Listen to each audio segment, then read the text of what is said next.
veníamos de una España donde solo había 2 canales de televisión, entonces, y uno pues para ver a sus estrellas tenía que ir necesariamente al cine.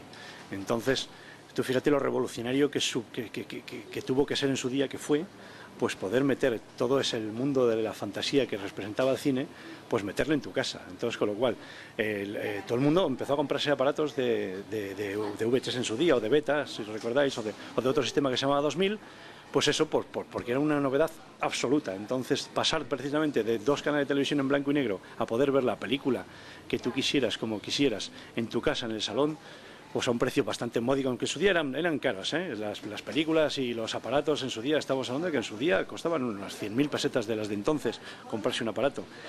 Pero era tan revolucionario el sistema que todo el mundo se metió ahí. Entonces, ¿qué ocurrió?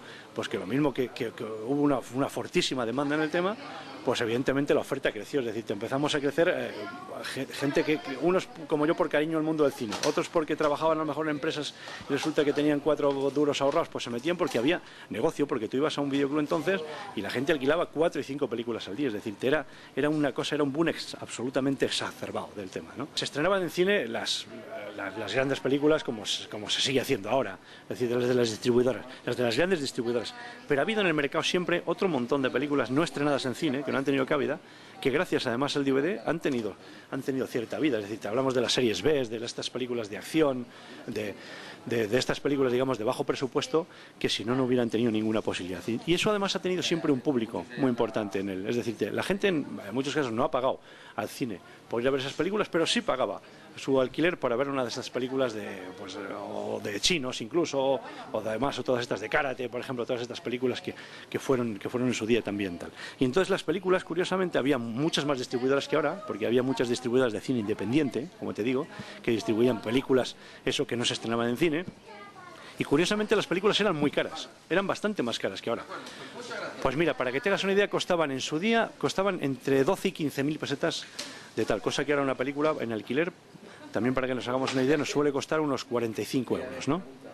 Entonces estamos hablando de que costaban el doble.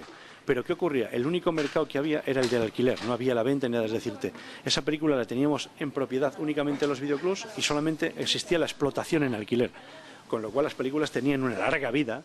Por otro lado, no es como ahora, que las películas llevan un proceso y en DVD están durante un tiempo, luego salen en venta, es decir, al mes, las puede comprar todo el mundo por 12, 15 euros, con lo cual la vida de las películas en nuestros establecimientos es mucho más corta. Por tanto, es lógico que las películas sean más baratas, porque tienen menos vida. Pero entonces una película que comprabas por 15.000 pesetas, pues te duraba 1 año, 2 años en el panel de novedades y la alquilabas además, es decir, tenía una alta rotación. Entonces había que comprar muchísimas películas y muy caras.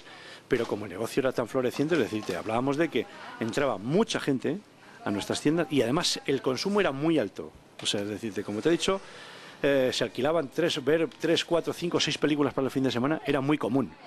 Sin embargo, ahora esto se ha cambiado del todo y la gente viene, alquila su película al día o el fin de semana te coge un par de películas, una cosa, es decir, se consume de una forma más racional, digamos, ¿no? Pero entonces la gente, su deporte era ver películas, por eso explicaba el que habría más distribuidoras, más películas más caras, había más negocio. Imposible que entrara todo porque la cantidad de producto que salía al mes, o sea, te enseñaban unos catálogos larguísimos, además tenías que escuchar cada semana y ver a un montón de representantes, de un montón de distribuidoras, con lo cual cada uno intenta vender sus películas y con sus ofertas, como es lógico, ¿vale? Entonces, ¿qué ocurre? Para nosotros era complicado decir cuál compras, cuándo compras, porque había mucho donde elegir. Entonces ahí está en que cada uno tenía que ver el tipo de público que tenía. Nosotros, por ejemplo, nos hemos dedicado siempre mucho al cine de autor, al cine independiente, también al cine clásico, y lo hemos cuidado mucho. Pero en su día recuerdo que como el cine, por ejemplo, de las comedias americanas facilonas o de las películas estas de karate, que eran miles, pues tenía mucho ojo en el videoclub. Entonces tenías que comprar muchas películas de esas, los Kickboxer, que luego había Kickboxer 1, Kickboxer 2, Kickboxer 17, Contacto Sangriento, ese tipo de películas gozaban de gran predicamento en el videoclub. Es decir, no solo se vivía de la película importante en el cine, sino que estas películas facturaban tanto o más. Entonces muchas veces comprabas en función de las productoras que tuvieran un poquito más de calidad, si quieres, pero era realmente difícil y como todo, pues había que adaptarse a un presupuesto determinado y sobre eso decías, pues hay que comprar 50 películas este mes. y también había que mirar mucho el tipo de público que tenías, porque también, según tú hayas enfocado los negocios así, el público también es de esa manera, ¿no? Aquí el cine español, por ejemplo, nosotros le hemos cuidado siempre mucho. Sin embargo, tradicionalmente, cualquier videoclub, normalmente el cine español no le ha tratado bien, porque no ha tenido quizá ese público, ¿no? Entonces, sí, así era complicado, era complicado. Antes la gente iba de videoclub en videoclub, es decir, desde hace unos años, digamos que desde que esto se empezó a regular todo, pues prácticamente todos los videoclubs tenemos las mismas películas. Es decir, otra cosa es que tú vayas aquí porque te guste más cómo te tratan, o porque esté más bonito, o porque el empleado de turno sepa más y te guste su condición. Pero digamos que tú ahora vas y vas a alquilar las novedades, y el panel de novedades es el mismo aquí que en otro videoclub. A lo mejor cambia el número de copias que tenemos, ¿no? Pero son las mismas. Pero entonces no, había tal cantidad de películas que entonces el que necesitaba, el que era un gran consumidor, tenía que ir necesariamente a otros sitios, porque el videoclub suyo no le daba satisfacción a todo lo que él quería, porque como te digo, tú podías comprar 50 películas, digamos, al mes, pero es que salían 500. Entonces tú ibas al videoclub de enfrente, el de la esquina, y encontrabas otras 50 o 60 películas y tal. Entonces, ¿qué hacíamos nosotros? Nosotros había una distribuidora que se llama Divisa, además, por cierto, que ahí íbamos nosotros a cambiar las películas. Es decir, yo llegaba con 80, 100, 200 películas que ya las había visto, digamos, mis clientes, las llevaba allí, entonces las cambiaba por otras 50 o 60 que hubiera dejado otro cliente como yo allí. Entonces eso tenía un coste, evidentemente. Tú, para cambiar cada película, pagabas un dinero por cambiarla, y entonces resulta que esa semana, cuando ibas, habías cambiado 50, 80 películas y te ibas a tu tienda con 80 películas nuevas, con lo cual tu cliente se le ponía los ojos como platos, porque veía que de repente había aumentado la oferta en un montón de títulos, ¿no?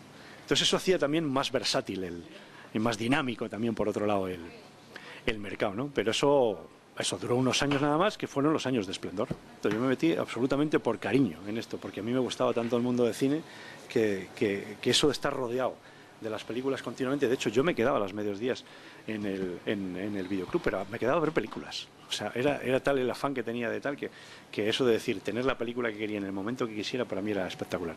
Entonces, cualquiera que nos hemos metido por cariño en una cosa, lo que quieres es casar las películas que tienes con tus clientes. Si este negocio en realidad es sencillo. Entonces, yo quiero tener unas películas y darle a cada uno, a cada de mis clientes que venga, la satisfacción de que vean lo que él quiere ver, y también provocarle un poquitín para que arriesgue. De hecho, yo estaba casi siempre fuera del mostrador y me dedicaba, pues, a recomendar películas a todo el mundo, las que me gustaban y muchas veces las que no me gustaban, porque también a veces tu gusto no coincide con el del público, pero intentabas hacer que tu cliente fuera de un gusto un poco similar al tuyo, es decir, que arriesgara un poco, es decir, que no se quedara solo en ver la película, el seguro éxito, sino que provocara un poquitín el cine independiente, el cine de autor, el cine español, como te digo. Hemos pasado de un cliente absolutamente desinformado, digamos, es decir, que acudía a las tiendas a nuestros videoclubs, entonces, absolutamente a ciegas, sin saber siquiera lo que se iba a encontrar. Y en general poco conocedor del producto y de las películas y demás, es decir, de un cliente que además se dejaba eso sí, guiar mucho por el profesional. Esto era un poco como las peluquerías también, digamos, antaños, es decir, no solo la gente iba a las tiendas mucho por el que estaba detrás, es decir, había una conexión personal, es decir, esto, como te digo, como la peluquería. Uno no va a la peluquería solo a cortarse el pelo, no iba, sino que iba también porque tenía una cierta complicidad con el peluquero, y quien dice eso, al bar pasaba un poquito igual. Tú ibas a determinados bares o demás porque tenías una confianza con el camarero, demás, y no sé qué. Entonces establecía, como te digo, una complicidad, y cuando te traían las películas, pues siempre había, oye, métetela tú para ahí, que yo esto no me lo vuelvas a dar, porque entonces hablabas continuamente sobre sus gustos, y eso también te daba muchas pistas, porque también aprendías un poco también del cliente, de qué es lo que le gustaba, lo que no le gustaba, y también, bueno, pues también corregía tus percepciones, ¿no? Porque no siempre lo que a ti te gusta o lo que tú creas es lo que coincide con el gusto del público. Entonces, y al fin y al cabo, en esto hay que conciliar el gusto del público, que es lo más importante, ¿no? Entonces ahora ahí, desde luego, se habla mucho menos. Se habla mucho, es decir, de la gente viene, como conoce muy bien el producto, alquila sus películas, es decir, la conversación no es tanto sobre el producto, sino sobre otros hechos aledaños, digamos, al tema, pero no tanto sobre la película, porque ya es un bien de consumo, digamos.